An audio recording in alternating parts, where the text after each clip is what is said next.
This X-Air 42-inch aluminum super air knife has these small 1/4-inch NPT ports, but the installation and operation instructions recommend feeding it with, at a minimum, a 3/4-inch pipe, which has an ID of almost 7/8 of an inch.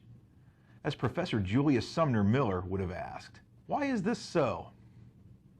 My name is Russ Bowman, and I'm an application engineer with X-Air Corporation. This is a pretty common question for us, not only with the air knives, but with a lot of compressed air products. I hope that the following demonstration provides a good answer to that question. It can be mathematically derived, but the short answer is this. Compressed air doesn't lose a lot of energy when passing through a small port like this on a super air knife, but our facility's header pressure of 140 psi-G after running the length of the 3/4-inch ID 75-foot long air hose that I ran to our test stand could supply this 42-inch super air knife with only 100 psi-G with the regulator wide open. Now, our test stand is equipped with a 3/4-inch piping supply header, which, as I mentioned before, is what we recommend for this 42-inch super air knife. Now, you don't have to run that completely to the ports. In fact, we'll show in a moment that hose with a smaller ID than that will work nicely. But we're going to first start with the demonstration using restrictively small lines.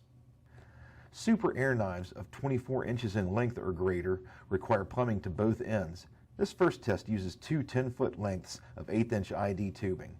With a supply pressure of 80 psi-G, we can see that the airflow is only about 27 SCFM, well short of the 121.8 SCFM rated flow at this pressure supply. As you can see, the restrictively small tubing is causing a greater than 70 psi pressure drop.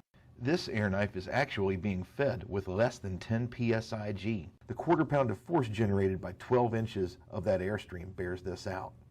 Cutting the tube to 5-foot lengths results in only marginal improvements. With 80 psi-G pressure, flow has increased to about 35 SCFM. Air supply pressure is still down around 10 psi-G. And as the scale will show, there has been a slight improvement in the force applied. Next, we use 10-foot lengths of 1/4-inch ID hose. These are still significantly smaller than the recommended 3/4-inch pipe. With the same 80 psi-G supply pressure, our flow has almost doubled to around 68 SCFM, but our air pressure has still dropped significantly, about half of what's being supplied, 40 psi-G, of course measured at both ends, and the force applied is still fairly weak.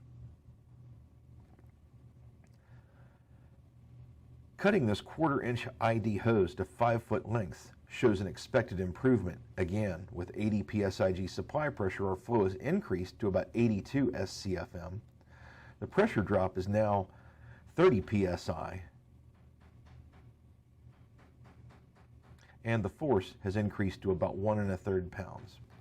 Now I've installed some short lengths of 3/8-inch ID hose. With an inlet pressure of 80 psi-G, our flow meter now shows 121.7 SCFM, which is almost dead on our published value of 2.9 SCFM per inch times the 42-inch length of this knife, or 121.8 SCFM. We can see that inlet pressure has dropped to only about 70 psi-G at both ends, and this airflow is now producing a total force of just under 2 pounds, which is also consistent with our published value for force of 2.5 ounces per inch times the 12-inch width of the scale platform, or 30 ounces of force, which would be 1.88 pounds. Remember, proper operation of any compressed air operated device is going to be critically dependent on getting a sufficient volume of air to it. If you have any questions about how to get the most out of our products or your compressed air system, give us a call. We're eager to help.